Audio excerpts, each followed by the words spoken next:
Well, hello, I'm Janet Morena, the Executive Director of Priests for Life. Welcome to our program. And of course, in just about 2 more weeks, we will have a very, very important election, the midterm elections, where we will re-elect the entire House of Representatives, a third of the Senate, and in your local states, state representatives, ballot initiatives, amendments, all kinds of things are happening. And let me tell you, brothers and sisters, some of you are a little confused about who are the pro-life candidates and how do we vote on these ballot initiatives? What do I do? How can I figure all this out? First advice, turn off all those political commercials. Don't listen to them. Because joining me today is a very good friend of mine and Father Pavone's, is Debbie Wuthnow, and she is president of I Vote a Guide, and we're going to teach you what you can do to really make your vote count. So, Debbie, welcome to the program. Oh, Janet, so good to be with you. So, tell us a little history about iVoter Guide, that website. It's iVoterGuide.com. Mhm. How did that develop? And tell us, the history of it a little bit. Well, I describe iVoter Guide as a tapestry woven by God. So it was begun by a gentleman named Richard Ford, who was a grassroots activist, very engaged in lobbying in Texas. And he had this realization that he had never voted an intelligent ballot. So he started researching the candidates in his county, which was Dallas County, and looking at what they did. He really formed the philosophy that iVoter Guide uses of looking at what a candidate does, not just what they say they're going to do. So he gathered their campaign finance data, their endorsements. If they had ever held office, he gathered their scorecards on important, legislation that they would vote on or vote against, and as well as giving them surveys. And then he gathered friends around a coffee table or his conference table to evaluate and give grades to each of those candidates. Then he printed it and passed it out. Well, that's maybe one of the threads of the tapestry. In another parallel thread, a gentleman in Austin, which is where I live, was a retired IBM programmer who had served on his local school board. And he had the idea for doing a voter guide on the internet, but he realized he didn't know how to do a voter guide. And God brought him and Richard together, and that's really where iVoter Guide was born. Jim volunteered to program it. He would quiz Richard on how to look at candidates, and they just started creating this online voter guide. We did it in Texas. First time was 2008, and then 2010. After that election, they realized that Texas was doing okay. Rest of the nation needed some help, and that's where iVoter Guide went nationwide. That's where my thread entered the tapestry. I was a stay-at-home mom for 20 years with a background in computer science, asking God what he wanted me to do with my empty nest. Just so happens the person I asked to be a job reference, which was my Bible study teaching director, happened to be the wife of Jim Starringer, who was the programmer. And so they brought me in to help with the tech side of things. And then God really used me to expand and to grow iVoter Guide, bringing in more partners, changing the partnership model. And we're now, as you know, we're in all 50 states for all of the Congress, all of the Senate, and we've expanded to this year being in about 33 states where we cover statewide and state legislative. But it really has been a work of God, and God has been blessing it and hopefully using it this election to make a difference in our country. And Debbie, it must be I can't imagine a monumental task now. Just take Florida where I live. Researching all these candidates. Firstly, you have the primary, because I know you guys pushed out all those beautiful voter guides that we were promoting for the primary, but primaries are done now. Now we know who's going against who in the general, but still 50 states. How many people do the research? And I mean, because you guys get those guides up there pretty quick. How many people work on this to make it happen? Well, it started, back when I came on board, it was, a half dozen to a dozen researchers who worked. But as we've grown, we've had to build more of a hierarchy. We have a total right now of about 70 paid staff members, most of them retired people or stay-at-home moms or homeschool moms that do this on a part-time basis, because it's obviously very seasonal. This is what we would call all hands on deck crunch time for this general election. But, come December, there's not much going on in elections. So we have about 50 people that are researchers. We have some technical people that keep the website up because we are all cloud-based, and everybody works from home, and everything's in the cloud. So we've got a good tech team. We've got a comms team that's writing our emails. And then mostly, 50 out of 70 are researchers that are just finding out who the candidates are, getting them in our system, sending them the surveys, setting up panel meetings, gathering campaign finance data, entering scorecards. All of those data points is what our researchers are doing. And the way that Jim Snaringer coded this data, we have this database to collect it all. And we have an interface on the back end to make it easier to aggregate all of that political intelligence. But it is a daunting effort. We spend about 4 hours on each and every candidate. And this year it'll be about 12,000 candidates. Wow. Oh boy, oh boy. So anyway, brothers and sisters, it's ivoterguide.com. That's the letter capital I, voterguide.com. You go there for your state. And let's talk about the research of the candidates.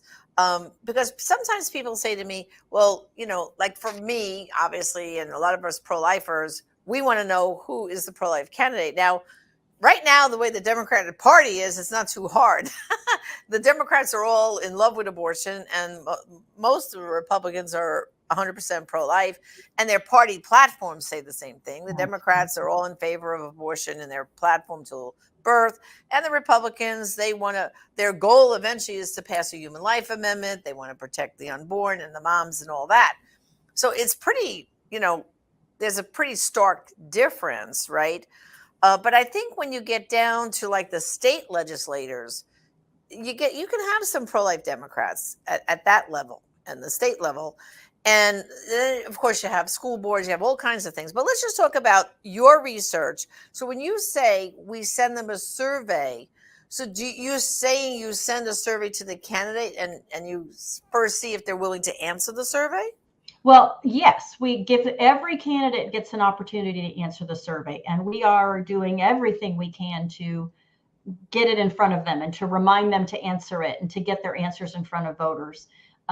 We text message, we call them, we robodial, we email. They get to answer it in their own questions. In their own words. It's done online. So it's not like we send out a piece of paper and they have to fill it out and then somebody types it in. The candidates are doing it on the computer. So when you see the answers that are, a text question, it's their own words. We're not putting words in anybody's mouth. And we have about 35 questions that covers life, obviously, because that's the most important issue. If you don't have life, nothing else matters. But it covers other issues important to conservative voters or to Christian voters or faith-based voters, because we're trying to get at not just their political philosophy of each candidate, but their worldview. Do they have a biblical worldview? Right. And that's, I think, the secret, what makes this so all of you can understand that you can use iVoterGuide in your church bulletin. You can send people to iVoterGuide. You can announce it in your church bulletin, because what makes it 501c3 friendly, that you won't get in trouble with the IRS, is that it's a multiple issues that you're surveying, right? Like, can you just list or rattle off some of the issues that are surveyed up there? Well, obviously life, religious liberty, immigration, healthcare, the economy, energy, immigration, national security, your values. There's just tons of issues, election integrity that are covered. And when you look at a candidate's, so if you go to ivoterguide.com, you enter your address, you'll see your ballot. And if you click on any candidate's photo or the more button next to them, you'll get to see all the research we've gathered and all their answers to the survey, or if they didn't answer. And we've organized those answers and questions by topic, so you can see all the topics that are covered there. That's marvelous. Well, I really hope everyone researches, before you get to the ballot. In fact, what I always do is I make a cheat sheet for myself.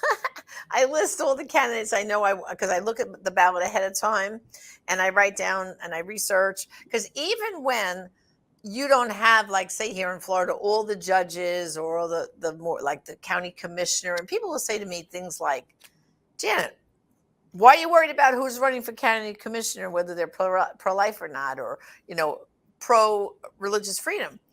I said, well, just remember, President Obama was a community organizer. A lot of these people, they started other, smaller positions and one day, boom, now they're running for Senate and who knows what, right? So I find it really important to really, I feel it's like my vote really is so important that I research. I start with you, I vote a guide. But then for the smaller races, I do Mhm. my own research. I Yep. kind of do what you're saying. Mhm. Every candidate has a website in this Yep. day and age. The smallest little school board person has a website. Yep. And what I do is I go there and I just see what's there. What are they saying? Who's endorsing them? Mhm. Those are all little tricks to see, Mhm. okay, this person's, oh, and some of them are now proudly saying, I support critical race theory. So, wrong answer for me. I'm not voting for you. You know what I'm Yeah. saying? So, I Mhm. really want to stress with people, you have a real obligation not to just walk into that ballot box on Mhm. November 8th and just start checking stuff off.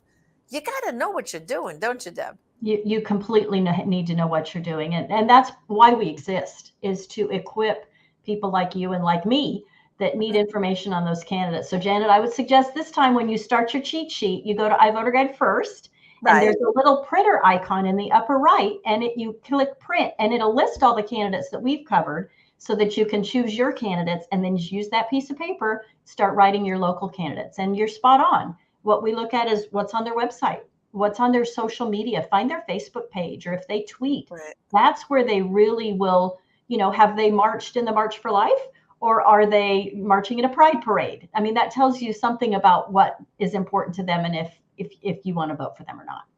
Exactly.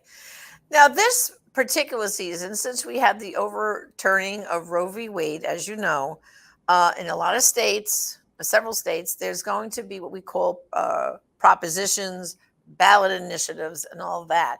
Can you talk to that? Because that is one area that I know people get very confused. Like, what is the pro life vote? Is it a yes or it is a no? Like, for example, I know in Michigan it's vote no. In California, it's vote no. But can you unpack that amendment stuff for us just a little bit?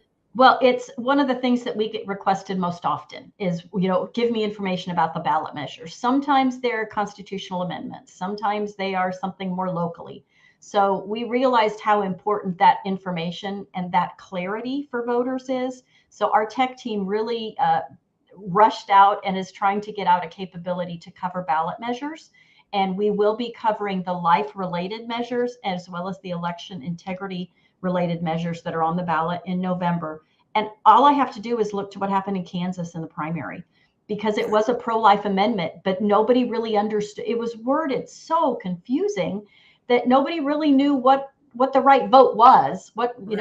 or wrong vote was. So what our goal is to again educate and give clarity to voters. We're going to include the ballot language, which, frequently if you have no information, you walk into the ballot box and you read it and you're like, well, what does that mean? So the next thing we'll include is, what does it mean? A yes vote means this, a no vote means this.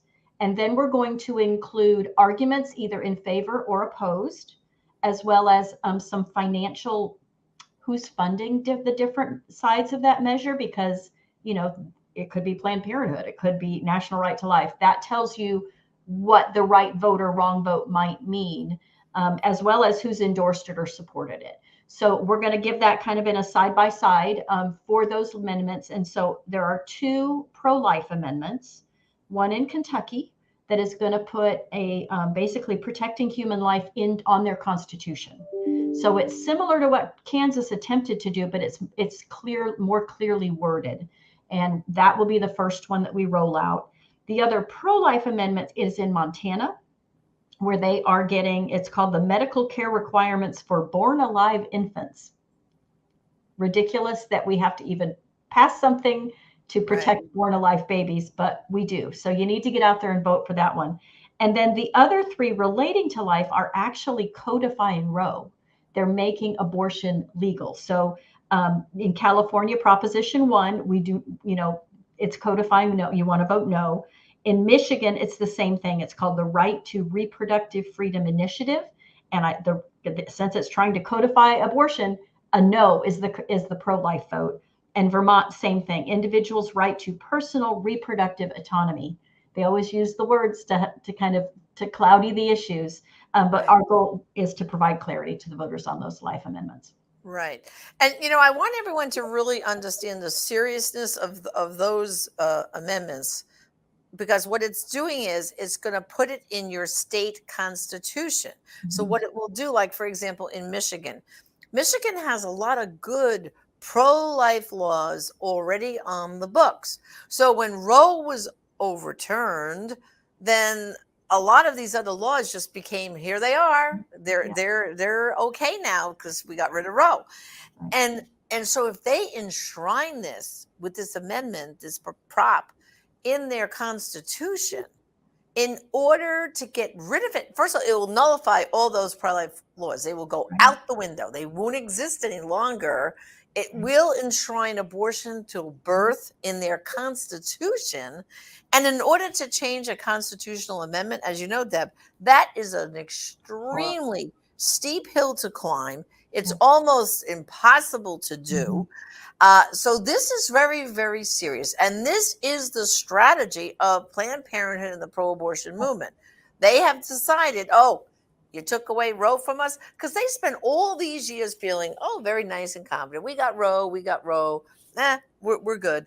But now that it got overturned, this is their strategy, enshrined in the Constitution. And we already have some states that have done it.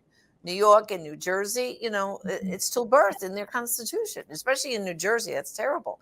So we really want to encourage everyone to go to ivoterguide.com. Again, ivoterguide.com.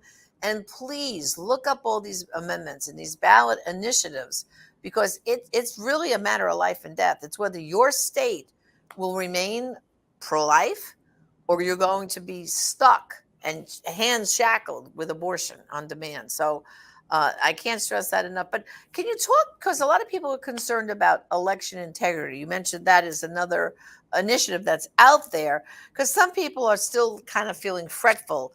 Is my vote really going to count? Well, the first thing we want to tell them to do is vote on election day.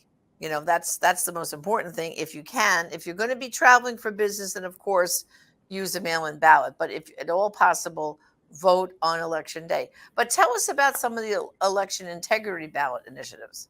Well, if you recall, when the Democrats took over the House, their House Bill 1, H.R. 1, was on federalizing elections and opening up elections and basically codifying a lot of those COVID changes or tweaks that allowed possibly some shenanigans to take place in the election process in many states, particularly the blue states. And so a lot of these states are trying to now get into constitutional amendments or laws in their state to codify what they couldn't pass at the federal level through H.R. 1. So Arizona has a voter ID initiative that will be on their ballot measure called Proposition 309. Michigan has voting policies is what it's called, but it's basically opening up the elections, legalizing mail-in ballots and drop boxes everywhere, and no need for a photo ID. Just say who you are and vote. And, it opens up the door for people to, there are people who put people on buses and go to every precinct and just give them a new name and vote again. There's things that go on.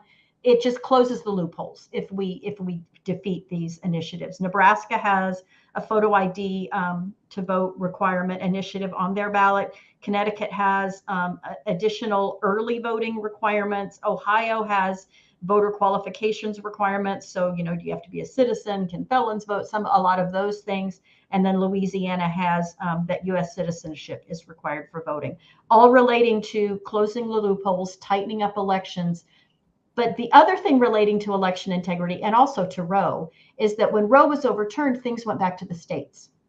It made even more important who you vote for state representative. Election integrity, we now understand the Secretary of State in a state is a really important job. You need to be informed on all of those levels of races to be electing people who believe in life, who believe in liberty. And iVoter Guide is there to help you identify who those people are going to be. Lots of important reasons for you to get out and vote. Even if you think some shenanigans went on in 2020, I'm personally one that does, you can't not vote. That's ceding the field of battle. It's our Christian responsibility to be a good steward of our vote, to do the research. iVoter Guide's there to help you to do the research, but you've got to get to the polls and you've got to cast your ballot. And let's talk just for a minute about the Secretary of State in each state. That is a very important job because if you didn't like what happened in 2020, and there were those states that there were a lot of questions where they were counting ballots well after Election Day and doing all these things, it could have been nipped in the bud had the Secretary of State say they were not going to certify the vote, right? I mean, when everyone got all upset with the Vice President Pence about, oh, you should have been doing something, the finger pointing really should have been to the Secretaries of State, right, Deb? Because they're the ones who then passed the Electoral College vote on to be accepted. Yep. They could have just said, nope, we can't send these electors. There's some questions. We have to do a recount, whatever they wanted to do. But the Secretaries of State in all those states, I say shame on them. Isn't that where the blame really belonged?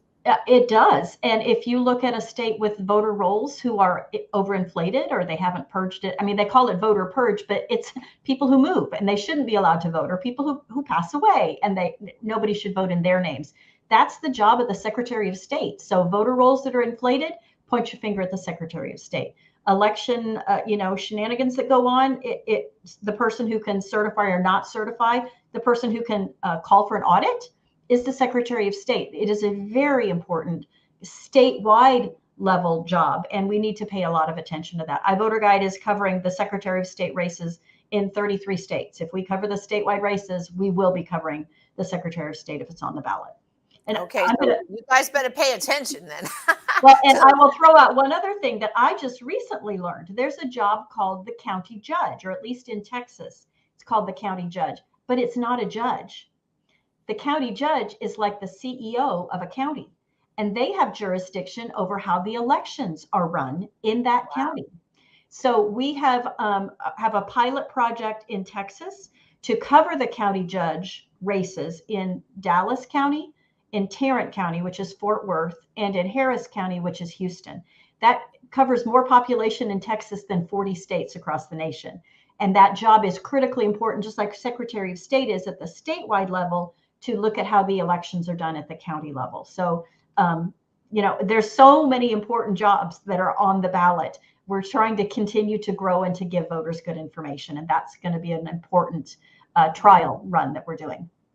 And when you think about it, having to show a photo ID to vote, I mean, that's just so basic.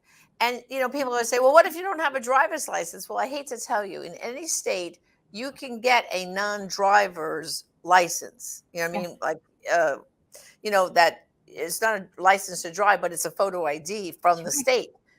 So it's not a problem. And I like the way they vote here in Florida because, like I said to you, if I get a mail-in ballot only because I never know if I'm traveling or not, but this election day, I will be home just like it was for the primary.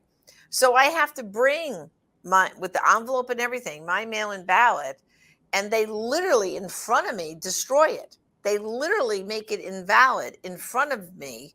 And then, of course, I show my voter ID, my driver's license, and then they give me a new ballot to go off and fill out. Mm-hmm. And then when we fill it out, we go to this giant scanner machine, and there's another person standing there observing. They don't touch our ballot at all.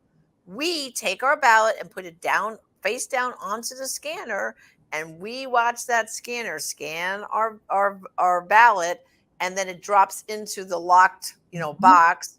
And then we get a little thing that says you voted, like a little green check mark saying, okay, you voted. Yeah. I'm pretty confident because to me, you have the computer record. Because someone said to me, oh, they can monkey with the computer record. I said, no, because they can match the computer record against the actual ballot that is now locked up in that machine. The fact that they keep your paper ballot allows them to do, if you hear the term forensic audit, they're matching up those electronic ballot counts with those paper ballot counts. Right. To make sure it all really happened. And voter ID, if you think about, if all the things that you have to have an ID to do, you can't buy a beer at a baseball game. You can't pick up tickets to a show at a will call booth. You can't. Right. Any of those things require a voter ID, but how is that not it irritates me so much, the arguments that they say that's voter suppression. And it's not. It's, No, are it's you not telling these voter people they're suppression. not smart enough to be able to go get the non-driver's license photo ID? They're everywhere. So Exactly. Well, I'll tell you, Deb, I just love iVoterGuide.com. At Priest for Life, we promote it heavily. And brothers and sisters, you have an obligation as a Catholic, as a Christian, to vote every election, but make your vote count based on biblical principles. All right. And so iVoterGuide.com is where I want you to go and research your ballot before election day, and have your cheat sheet like I do. When you show up at the poll, they let you bring those pieces of paper in, because I've done that before. And they said, oh yeah, you can bring that in because that's your little notes on who you want to vote for, or the amendments and all that. And so, brothers and sisters, it's up to you. Every vote's going to count. And please, please be sure to go to iVoterGuide.com. So, Deb, thank you for joining me. thank you so much, Jen. It's always a pleasure to see you. Okay, God bless. You too. Well, brothers and sisters, before we go, I'm going to remind you of some important resources we have here at Priest for Life at our online store at prolifeproducts.org. Starting with, we have our party comparison. This is a 501c3 friendly piece. It compares from the party platform the Democrat and Republican Party on a whole host of issues. It's in English on one side, Spanish on the other, and you can get as many as these as you would like, absolutely free of charge. Again, go to prolifeproducts.org. And then, of course, we have our election prayer written by Father Pavone, and that's what we have to be doing every single day. If we want to get a good result in this election, besides voting, we have to be praying about it every single day. We'll send as many of these as you'd like for your prayer group, your church. Again, go to prolifeproducts.org. And finally, Father Pavone has written this great brochure called Voting with a Clear Conscience, 10 principles about how to vote and vote pro-life and why. One thing is like, vote like Jesus would is one of the hints here. So again, prolifeproducts.org is where you can get all these great election tools, because we only got about 2.5 weeks left, and every vote is going to count. So again, thank you for joining me on our program, and let's bring in this election for the unborn and protect them through all 9 months of pregnancy, unlike the Democrats who want to kill them. Thanks, and God bless.